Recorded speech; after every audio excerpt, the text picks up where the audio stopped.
Billy Graham, a luta interior do cristão. Um pescador esquimó vinha cada sábado à tarde à cidade. Sempre trazia consigo seus 2 cachorros, um branco e um preto. Ele os tinha ensinado a lutar quando ele ordenasse.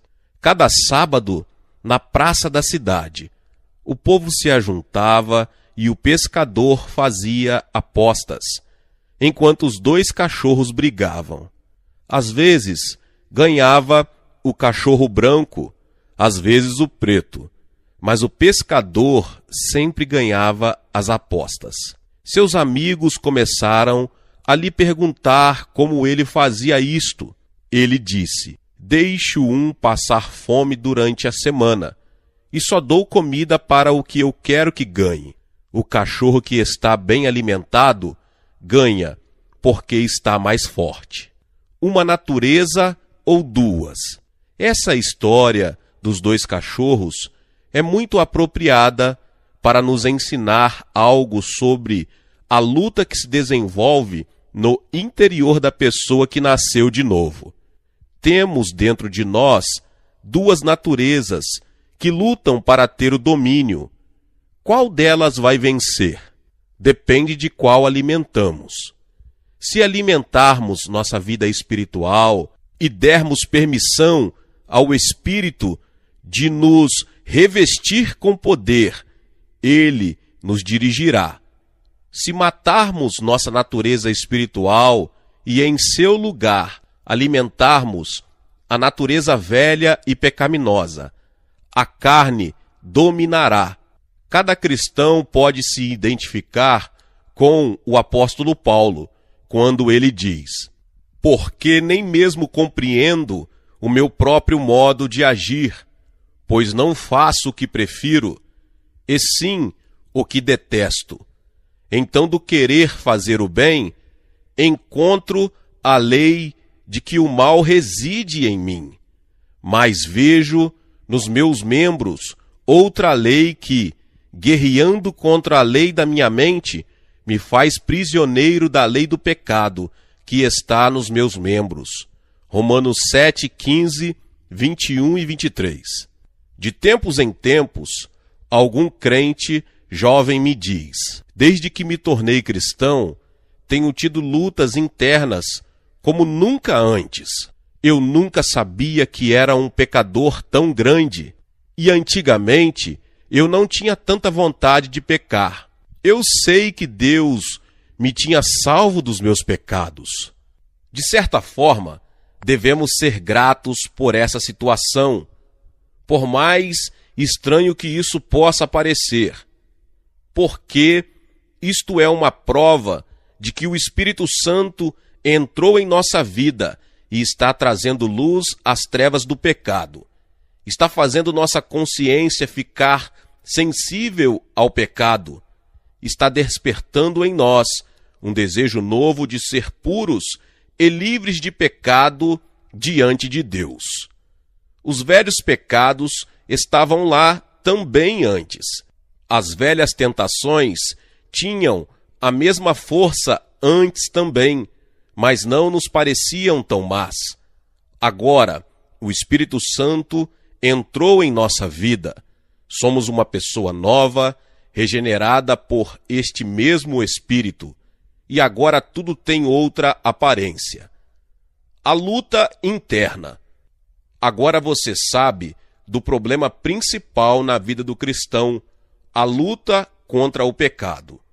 No Novo Testamento, o apóstolo Paulo diz que todos os cristãos estão envolvidos em uma intensa batalha espiritual, porque a nossa luta não é contra a carne e o sangue, seres humanos, e sim contra os principados e potestades, contra os dominadores deste mundo tenebroso, contra as forças espirituais do mal nas regiões celestes.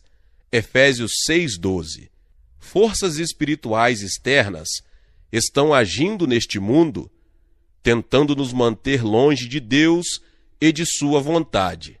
Mas nós não precisamos culpar Satanás por tudo que não dá certo ou por cada pecado que cometemos. Muitas vezes, a nossa própria natureza pecaminosa está agindo dentro de nós, porque a carne milita contra o espírito e o espírito contra a carne, porque são opostos entre si, para que não façais o que porventura seja do vosso querer. Gálatas 5,17. Isso não está acontecendo somente ao nosso redor, mas essa batalha está dentro de nós. Este é o tema de Romanos 7, principalmente de 7 a 25. Leia, por exemplo, Romanos 7 e 8, em uma tradução moderna, Almeida, século 21. Deixe-me fazer uma paráfrase do que Paulo está dizendo. Antes de ouvir falar da lei de Deus e das boas novas da salvação, eu não sabia que cobiça era pecado. Mas então ouvi o 10º mandamento, não cobice. A lei de Deus me mostrou este pecado em meu coração. E de repente tornei-me consciente de quanta cobiça havia em mim, quanta maldade em minha vida. Compreendi quão grande pecador eu era, condenado à morte, mas por Cristo. Como cristão, comecei a combater estes maus desejos dentro de mim, e que luta! Tentei parar de cobiçar e invejar, mas não consegui. Tenho certeza de que você também já se sentiu muitas vezes como Paulo.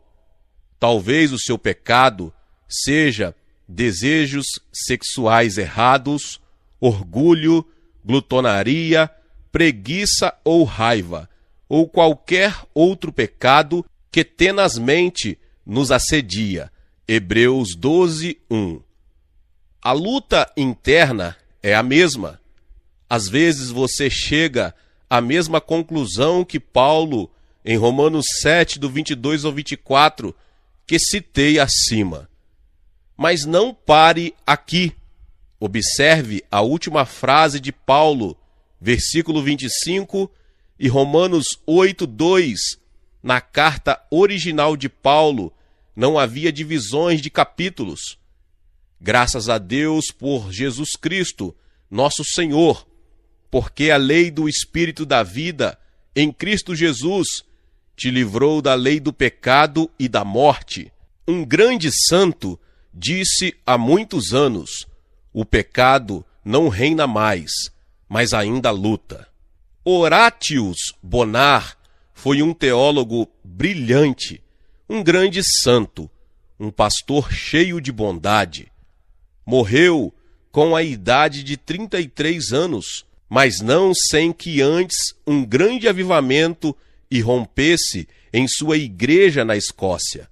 Seus sermões e livros têm abençoado o povo de Deus durante os últimos 150 anos. Honestamente, ele fala por todos nós quando diz: enquanto a conversão acalma um tipo de tempestade, ela faz surgir outra que durará a vida toda. Durante séculos, os teólogos tentaram explicar essa luta. Alguns usaram palavras de Paulo, falando de duas naturezas do cristão, o velho homem e o novo homem. Esses termos achamos em Efésios 4, do 22 ao 24, no qual Paulo diz, no sentido de que, quanto ao trato passado, vos despojeis do velho homem, que se corrompe segundo as concupiscências do engano, e vos revistais do novo homem, criado segundo Deus, em justiça e retidão, procedentes da verdade. Na nota de rodapé desta passagem, a Nova Bíblia Scofield, de referência, observa: o novo homem é o regenerado, distinto do velho homem. É novo porque se tornou participante da natureza e da vida divinas. Não é o velho homem melhorando, em nenhum sentido. Scofield continua na nota de rodapé de Romanos 7,15. O apóstolo personifica a luta entre duas naturezas dentro do crente: a velha natureza adâmica e a natureza divina recebida através do novo nascimento. Como podemos entender e visualizar o que está acontecendo dentro de nós? Acho que a melhor descrição está em Romanos 8, do 1 ao 13. Tentarei fazer uma paráfrase do que Paulo está dizendo nesse trecho, e na primeira pessoa, porque se aplica a mim.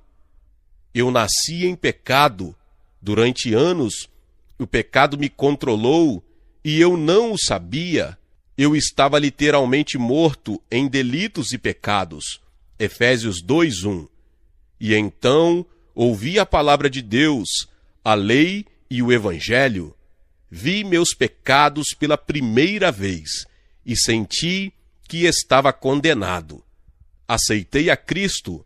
Agora, a lei de Deus fala a mim cada dia através da palavra de Deus. Tornei-me consciente de pecados que eu não sabia que tinha. Às vezes, eu me desespero. Como Paulo, em Romanos 7:24, miserável homem que sou, mas louvado seja o Senhor, pois sei agora que ninguém pode apresentar qualquer acusação contra mim, porque estou em Cristo. Romanos 8:1. Cristo me libertou da lei do pecado e da morte. Romanos 8:2.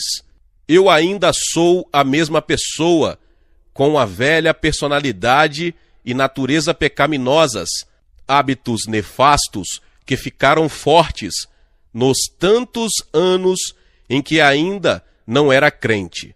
Mas agora o Espírito Santo entrou em minha vida. Ele me mostra meu pecado. Ele até condena o pecado em mim. Romanos 8:3. E com seu poder, ele me ajuda a cumprir as exigências da lei de Deus. Romanos 8:4. Se continuar pensando em minha vida anterior, com seus pecados, voltarei a ela. O velho eu continuará pecando. Mas se concentrar-me em Cristo e tentar ouvir e obedecer o Espírito Santo, Romanos 8:5, ele me dará vida e paz. Romanos 8:6. Quem é cristão tem o Espírito Santo. Romanos 8:9. Seu espírito foi vivificado. Romanos 8:10. Ele dá vida ao seu corpo, afastando-o da morte que o pecado causa. Romanos 8:11. E trazendo vida plena em Cristo. As duas naturezas. Deus usa muitas figuras de linguagem para descrever, na Bíblia, o que o Espírito Santo faz por nós. Já constatamos isso em João 3, onde ele diz que nós nascemos de novo pelo Espírito Santo. Isto é claramente uma ilustração para descrever em termos físicos uma grande verdade espiritual. Em Romanos 7:8 e Efésios 4, Deus usa termos psicológicos com referência à nossa vida cristã, nova natureza, velha natureza, ou novo homem, velho homem, para tentar fazer-nos entender a mudança radical que ocorre em nossa vida de cristão, quando esta é controlada pelo Espírito Santo. Na verdade, sabemos que somos apenas uma pessoa. Quando eu pequei, lá no fundo sei que o fiz, senti a atração da tentação, correspondi, e a certa altura consenti em pecar. E em um momento eu disse sim ao diabo, quando ele estava me tentando através dos meus velhos hábitos, meus velhos desejos, minhas antigas motivações, ou estava estimulando meus antigos objetivos de vida. É isto que Paulo quer dizer quando fala da velha natureza ou da lei do pecado. Na verdade, sou eu. Sou um só diante de Deus. Sou responsável por meus pecados. Não posso culpar a lei do pecado que ainda está em mim. Eu tenho a possibilidade de escolher entre me submeter ao Espírito, o novo impulso em minha vida, ou a velha força do pecado. Só que agora o Espírito Santo está em meu coração. Ele me deu vida, a vida eterna que Deus dá. Ele mesmo está em mim para acabar com os velhos hábitos, purificar minhas motivações, dirigir minha atenção para novos objetivos, entre os quais o mais importante é o de se tornar semelhante ao Senhor Jesus Cristo, Romanos 8:29. Pelo resto da minha vida, até que Cristo venha e me chame para morar com Ele no céu, estarei sendo santificado, crescendo mais e mais em direção à maturidade espiritual, pelo Espírito Santo, através da palavra de Deus. O melhor de tudo é que o Espírito Santo, diariamente em silêncio, está me fazendo ficar mais parecido com o Senhor Jesus Cristo, se eu estiver cooperando com Ele. E todos nós, com o rosto desvendado, contemplando, como por espelho, a glória do Senhor, somos transformados de glória em glória, na sua própria imagem, como pelo Senhor, o Espírito. 2 Coríntios 3:18. Mas nunca se esqueça de que sempre haverá lutas internas e externas. O diabo é um inimigo implacável que nunca desiste. Ele apela à velha força dentro de mim, através do mundo e da carne, para que ela se reafirme. Ele apela para meus desejos, minha cobiça e meu orgulho, da mesma maneira como fez com Adão e Eva, Gênesis 3. Sempre sentirei a pressão da tentação. Minhas velhas tendências estarão despertas e quererão pecar. Mas tenho dentro de mim o Espírito Santo, uma lei ou força mais poderosa. Maior é aquele que está em vós do que aquele que está no mundo. 1 João 4:4. Se eu colaborar com ele e lhe pedir ajuda, ele me dará condições de resistir à tentação. O resultado de cada teste será que eu estarei mais forte. Talvez, na próxima vez, o diabo apele para uma outra fraqueza da carne. Tenho diversas coisas em que sou tentado, mas o Espírito Santo está sempre em meu coração para me dar a vitória na nova luta. E de vitória em vitória eu vou ficando mais forte. O doutor Bonar diz que para Deus o conflito interno dos santos é um processo indispensável de disciplina por meio do qual se desenvolve o contraste entre a luz e a escuridão e se mostra a maneira de Deus ser glorificado pelas fraquezas dos seus santos em sua luta contra os poderes do mal. Em Romanos 7, Paulo não está dizendo que não pode deixar de pecar por causa da sua velha natureza que não consegue controlar.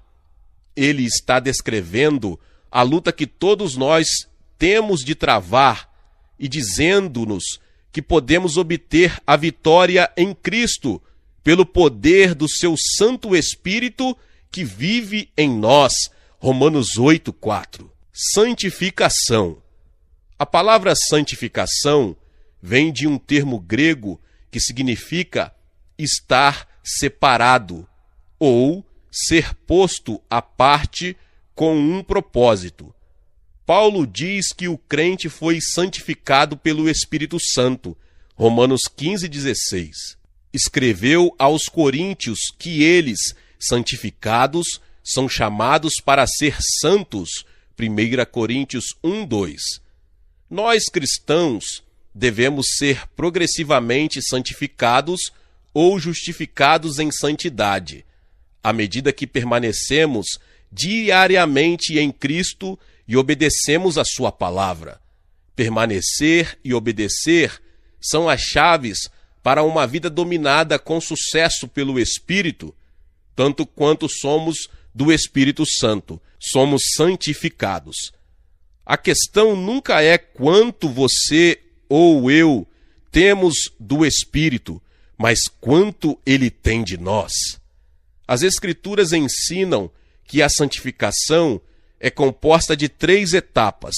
A primeira, no momento em que recebemos a Cristo, há uma santificação imediata. A segunda, à medida que progredimos na vida cristã, somos santificados progressivamente. E a terceira, quando formos para o céu, a santificação será total e completa, a qual chamamos de glorificação.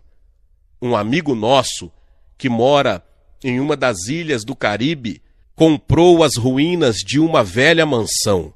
Aos seus olhos, ela já é o que um dia será: bonita, restaurada, perfeita. É santificada. Enquanto este dia não chega, ele vai trabalhando nela com seus recursos limitados, sua ingenuidade e seu amor. Para o transeunte em geral, ela pode parecer parte de um filme de terror, com suas venezianas caídas, suas grades de ferro retorcidas, seu telhado de madeira recomendado, seu assoalho liso de cerâmica. Mas para o nosso amigo, ela é especial, amada. Ele a vê como será um dia. Talvez o mundo esteja vendo o corpo de Cristo, a verdadeira igreja, como outros veem essa mansão, mas Deus o vê como será no fim, perfeito, completo. Ele está sendo santificado. Aos olhos do nosso amigo, a mansão já é bonita, porque sua mente a vê como já terminada.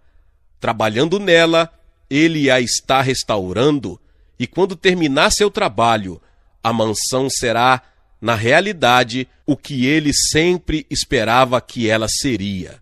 De uma maneira muito mais profunda, Deus olha para nós em Jesus Cristo. Ele já nos vê como se estivéssemos completamente santificados, porque sabe como um dia seremos. Ele também está trabalhando na nossa restauração. Estamos sendo santificados. Algum dia esse processo estará concluído, quando formos para estar com Ele por toda a eternidade. Estaremos totalmente santificados. J.B. Phillips diz que Deus nos predestina para sermos familiarmente parecidos com seu Filho. Romanos 8:29. É o que está acontecendo a nós crentes agora. Estamos sendo santificados progressivamente em direção à maturidade espiritual, para sermos parecidos com Jesus, como irmãos seus. Lembre-se que Cristo Jesus foi perfeito e nós devemos esforçar-nos para obter a perfeição. Mesmo que a receberemos completamente só no céu, ela já deve ser nossa meta agora. É isso que a Bíblia quer dizer quando ordena: como é santo aquele que vos chamou, tornai-vos santo também vós mesmos em todo o vosso procedimento, porque está escrito: sede santos, porque eu sou santo. 1 Pedro 15:16. Crescemos espiritualmente a cada conflito, turbulência, dificuldade, tentação ou prova que aflige a cada cristão, lenta ou rapidamente, conscientes disso ou não. Mas chegará o dia em que tudo isso será coisa do passado e nós estaremos completamente santificados. Sabemos que quando ele se manifestar, seremos semelhante a ele, porque havemos de vê-lo como ele é. 1 João 3:2. Enquanto este dia não chega, os cristãos, dia a dia, semana após semana, mês após mês, devem andar no Espírito. Andar no Espírito significa ser dirigido e guiado pelo Espírito Santo. Isso acontece à medida que submetemos cada vez mais áreas da nossa vida ao controle do Espírito. Paulo disse: andai no Espírito e jamais satisfareis a concupiscência da carne, os desejos da natureza humana. Gálatas 5,16. O desejo em si mesmo não é errado. Errado é o que desejamos ou cobiçamos e quando cedemos. A velha vida egocêntrica. Quando Eva ficou com vontade de saber, mas com base no eu, Satanás transformou um desejo sadio em um desejo prejudicial. E Eva desobedeceu a Deus. Carne é a palavra que a Bíblia usa para a natureza humana imperfeita. Carne é vida egocêntrica. É o nosso estado quando abandonamos aos nossos próprios planos. Às vezes, o nosso eu se comporta muito bem.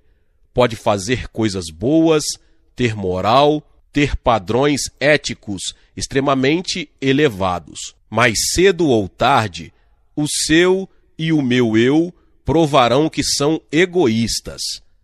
Nós tentamos educar o eu, treiná-lo e discipliná-lo. Estabelecemos leis para obrigá-lo a se comportar. Paulo disse que o eu tem mente autônoma e que a mente natural não está sujeita à lei de Deus. Deus diz claramente que não confia em nossa carne. Paulo declarou: eu sei que em mim, isto é, na minha carne, não habita bem nenhum. Romanos 7,18. No momento em que compreendermos isto e nos submetermos às orientações do Espírito Santo em nossa vida, vitórias maiores, maturidade espiritual maior, maior alegria, amor, paz e outros frutos se manifestarão. Recentemente, um amigo nosso se converteu a Cristo. Sua vida anterior fora bastante devassa. Um de seus antigos amigos lhe disse: sinto pena de você. Agora você está o tempo todo ou indo à igreja, ou orando, ou lendo a Bíblia. Você não vai mais às boates, não se embebeda mais, não se alegra mais com suas mulheres bonitas. Nosso amigo deu uma resposta estranha. Ele disse: eu me embebedo quando quiser, vou às boates quando quiser, saio com as garotas quando quiser. O amigo mundano olhou perplexo para ele.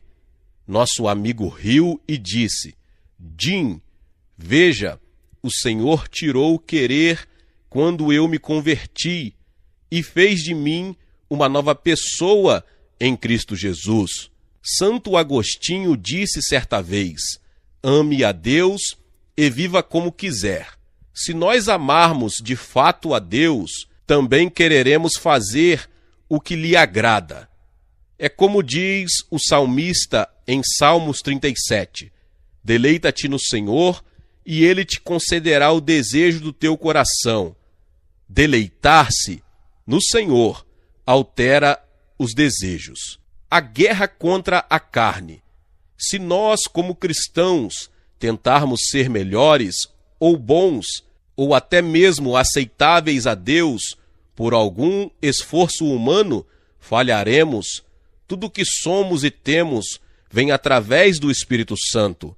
O Espírito Santo vem morar em nós, e Deus atua em nós pelo Espírito Santo. Somente temos de nos submeter ao Espírito de Deus, de maneira que ele possa nos dar poder para tirar o velho e pôr o novo. Paulo esclarece isso em Gálatas 5,17, porque a carne milita contra o espírito e o espírito contra a carne, porque são opostos entre si.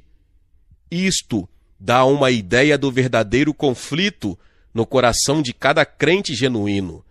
A carne quer uma coisa e o espírito outra. O cachorro branco e o preto estão brigando com frequência. Enquanto não houver uma rendição diária da mente e do corpo, a natureza velha se manifestará. Sabendo da minha própria fraqueza, às vezes, ao levantar de manhã, eu tenho orado: Senhor, eu não vou permitir que isto ou aquilo aconteça em minha vida hoje. Então, o diabo manda algo inesperado para me tentar. Ou Deus permite que eu seja testado exatamente neste ponto. Muitas vezes em minha vida, algo que na mente eu pretendia nunca fazer, eu fazia na carne. Chorei muitas lágrimas amargas, confessando o pecado e pedindo que Deus, Espírito Santo, me desse força nesta área. Mas isto era para me lembrar que todo dia estou envolvido na luta espiritual. Nunca posso baixar a guarda, tenho de ficar sempre preparado para a guerra. Muitos dos jovens que eu encontro vivem derrotados, desiludidos, desapontados, mesmo depois de virem a Cristo. Estão andando de acordo com a carne, porque não foram adequadamente ensinados sobre este ponto. O velho homem, o velho eu, a velha lei, a velha força ainda não está morta ou totalmente renovada, ainda está aí, combate por cada centímetro do caminho contra o novo homem, a nova força em que Deus nos transformou quando recebemos a Cristo. Somente quando nos submetemos e obedecemos a nova lei em Cristo é que obtemos a vitória. Submeter é o segredo. Paulo disse: rogo-vos, pois, irmãos, peço pelas misericórdias de Deus, que apresenteis decididamente os vossos corpos, entregando todos os seus membros e capacidades por sacrifício vivo, santo, dedicado, consagrado e agradável a Deus, que é o vosso culto racional, inteligente e adoração espiritual. Romanos 12:1, na versão ampliada. Na hora da entrega total, temos uma nova experiência. Para muitos cristãos, não é exatamente uma segunda experiência, mas acontece muitas vezes durante a nossa vida. As obras da carne. Temos visto que em cada um de nós há um conflito contínuo entre a carne, de um lado, e o espírito do outro. Quando Paulo usa a palavra carne, ele na verdade está falando da natureza humana com todas as suas fraquezas, sua incapacidade, seu desamparo. A carne é o lado baixo da natureza humana. A carne é tudo aquilo que é sem Deus e sem Cristo. Paulo alista as obras da carne em Gálatas 5, do 19 ao 21. Paralelamente a essa lista terrível, deveríamos ler também Romanos 1, do 17 ao 32. Essas passagens tratam a depravação da natureza humana. Nós podemos vê-la como ela é. Todos os dias podemos ler em nossos jornais sobre esta depravação. Ouvimos dela pelo rádio e a vemos na televisão. Em qualquer lugar, a natureza humana não regenerada evidencia os sinais e produz as coisas que Gálatas 5 chama de obras da carne. Os pecados da carne são exibidos desavergonhosamente, são cometidos espalhafatosamente e sem remorsos por pessoas não regeneradas. No entanto, o cristão pode ser subjugado temporariamente por uma ou mais dessas coisas terríveis. O Espírito Santo o convence imediatamente do erro e ele logo se arrepende e recebe perdão. Em Gálatas 5, temos uma lista de 15 obras da carne, que vão desde pecados sexuais até bebedeiras, passando por idolatria e feitiçaria. O que aterroriza qualquer cristão é o fato de que esses pecados podem se introduzir facilmente em nossos corações se não formos vigilantes e fortes espiritualmente.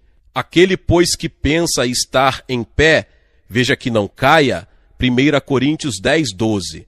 Tendo isto em mente, examinemos a lista de pecados que Paulo enumerou em Gálatas 5 para estarmos melhor preparados para lutar contra a carne. Algumas pessoas sugeriram que podemos dividir estes 15 em 3 categorias ou grupos. O primeiro grupo seria composto de prostituição, imoralidade, impureza e lascívia, ações indecentes, sensualidade. Gálatas 5:19. Número 1, imoralidade.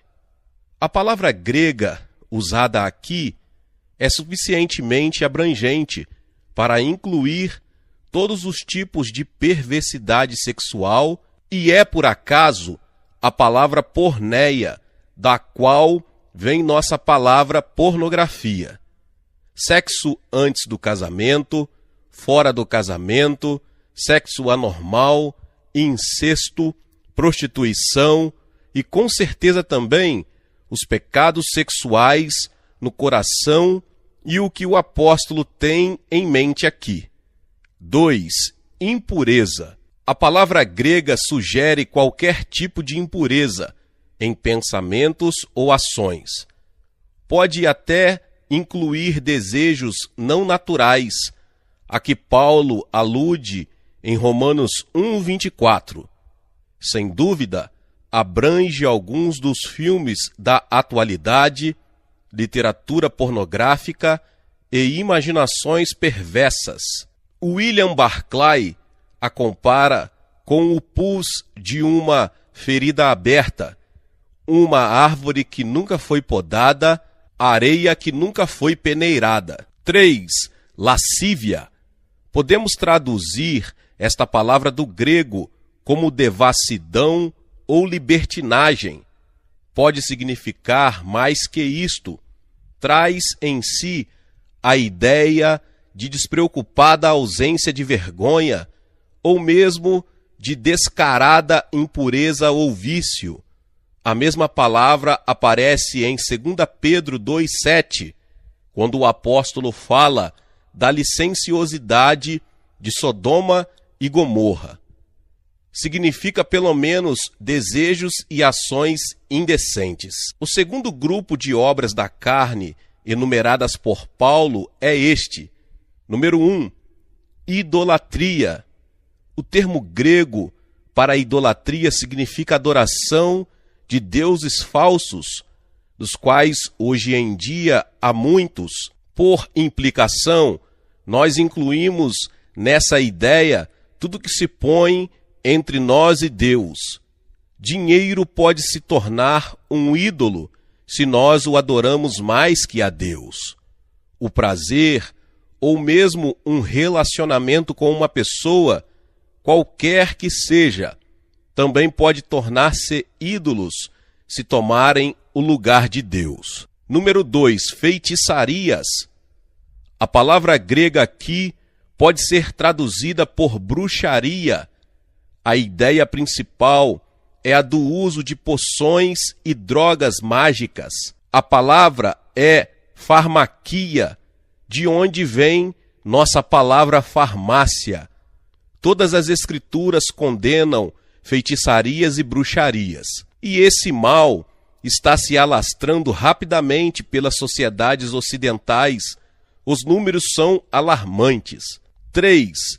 Inimizades. A palavra usada aqui está muito relacionada com o ódio. O ódio contém a ideia de algo oculto, como um animal pronto para saltar sobre uma presa. Sinônimos para essa palavra traduzida por ódio são hostilidade, antipatia, antagonismo, rancor, aversão e forte repugnância. 4. Porfias.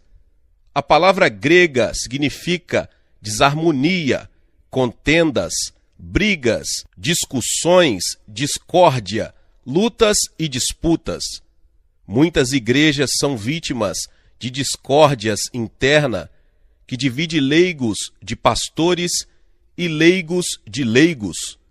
Quando membros da mesma congregação não se falam ou brigam, é esse o pecado que está agindo e o Espírito de Deus é sufocado. Muitas famílias estão infeccionadas por esse espírito. Muitos casamentos, mesmo de crentes, estão sendo destruídos por esse pecado. 5. Ciúmes. Um pecado muito comum implica em inveja quando alguém recebe a honra que nós queríamos, ou pode minar o relacionamento de um casal quando um marido ou uma esposa tem ciúmes de seu companheiro. Lemos de assassinatos cometidos por ciúmes, de amigos que não se falam durante anos. Ao contrário disso, temos o bonito exemplo de Jonatas, que não tinha ciúmes de Davi, 2 Samuel 20. 6. Iras. A palavra grega para ira significa assomos injustos de raiva, explosões impetuosas de cólera, sentimentos hostis. João usa o mesmo radical quando fala da ira justa de Deus no Apocalipse. A ira dos homens pode ser justa ou injusta, mas a ira de Deus é sempre justa, porque ele não pode pecar. Existe ira justa, mas isto não é a mesma coisa que cólera. Nesse caso, ira ou raiva é um pecado que deve ser expulso de nossas vidas. Alguém disse muito bem que indignação justa é geralmente 10% justa e 90% indignação. 7. Discórdias. Essa palavra grega, usada para discussões e disputas, significa ambição pessoal, interesseira e egoísmo. Isto viola as duas partes dos 10 mandamentos, Êxodo 20. Por outro lado, quando ambições egoístas estão no lugar da vontade de Deus para nossas vidas, estamos pecando contra Deus. Por outro lado, estamos violando o mandamento de amar o nosso próximo, porque ações interesseiras sempre são cometidas às custas de alguém. 8. Dissensões. A palavra original significa separações, dissensões, divisões. Os crentes devem viver em harmonia. O livro de orações traduz assim o Salmo 68:6. Ele é o Deus que faz uma família viver em harmonia.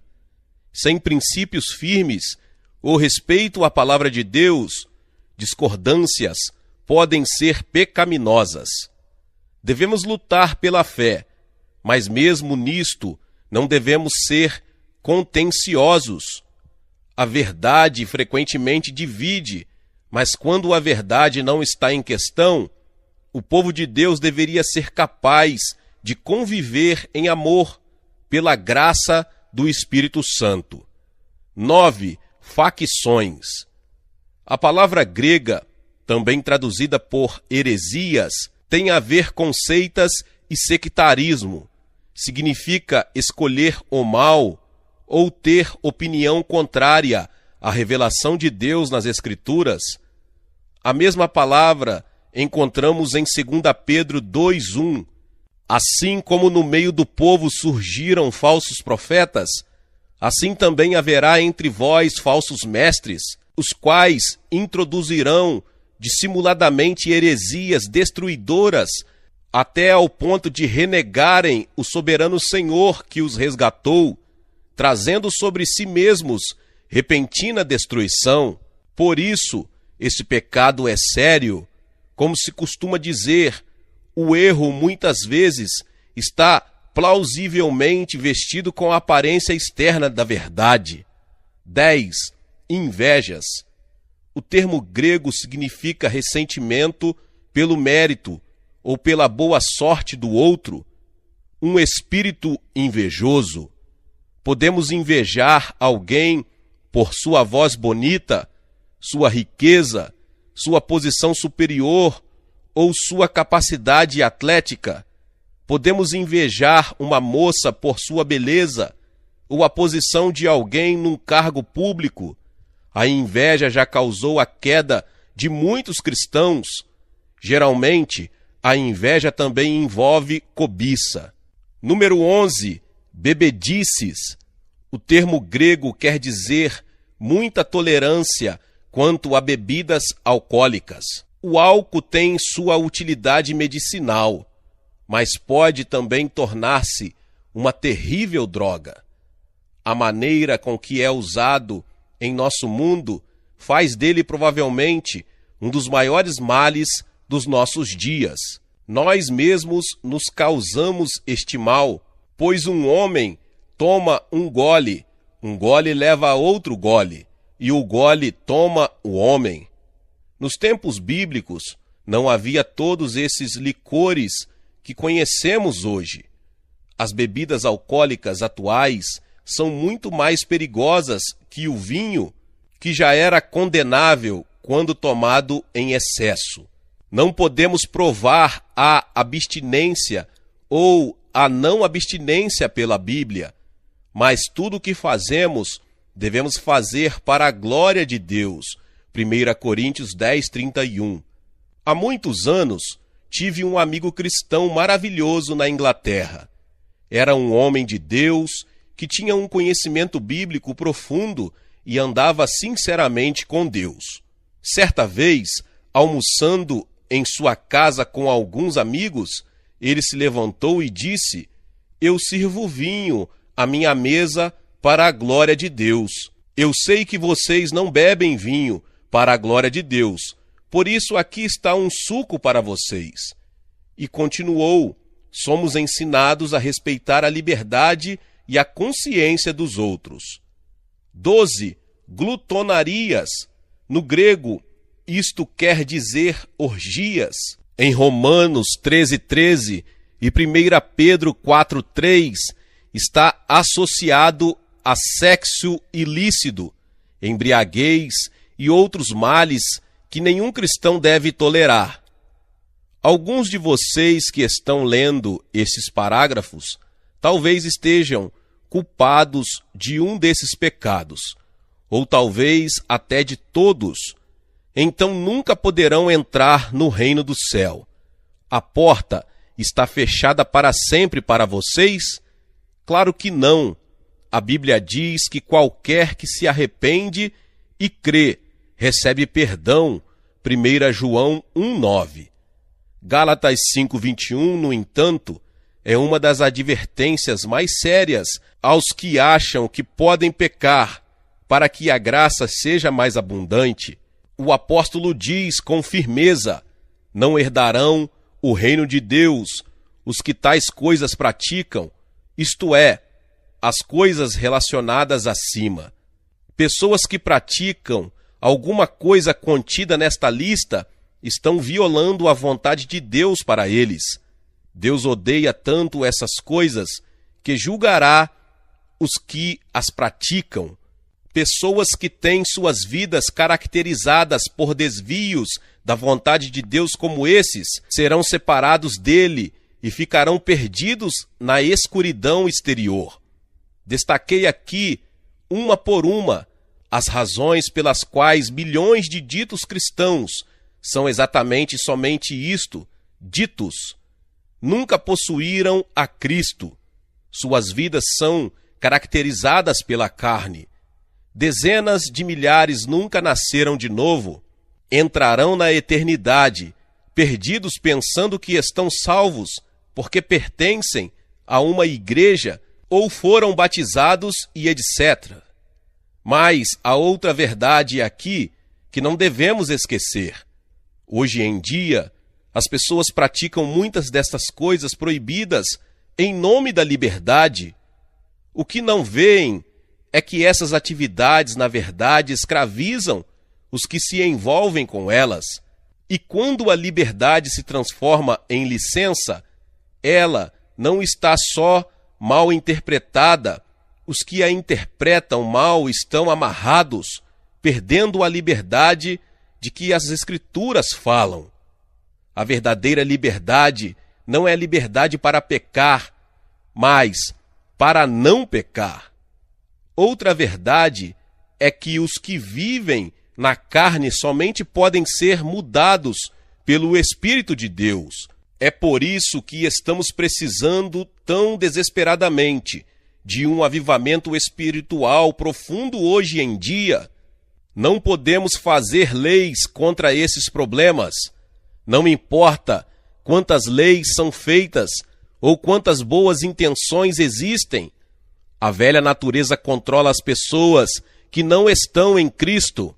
Às vezes ela é dominada, às vezes controlada por disciplina rígida, mas cedo ou tarde as obras da carne se manifestarão, transbordando em conflitos e guerra total.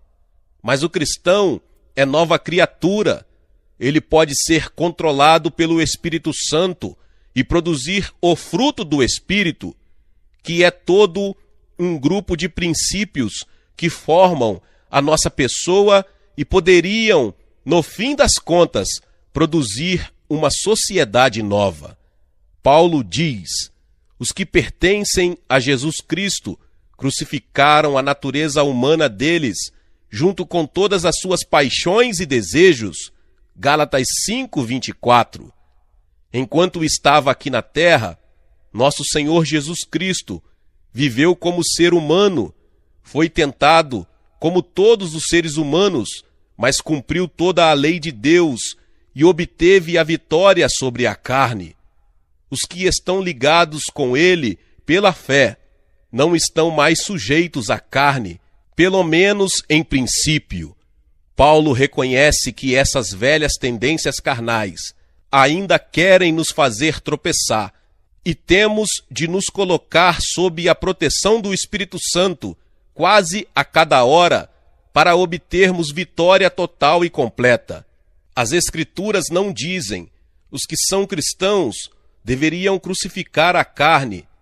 Isto ocorreu para todos os efeitos quando Cristo Jesus estava pendurado na cruz. Gálatas 2:20 diz: eu fui morto com Cristo na cruz. Romanos 6:6 diz: sabendo isto, que foi crucificado com ele o nosso velho homem.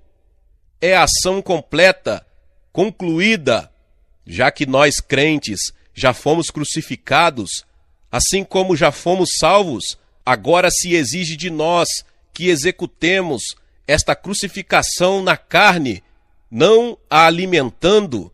Fomos sepultados com Cristo e agora fomos ressuscitados para a nova vida nele.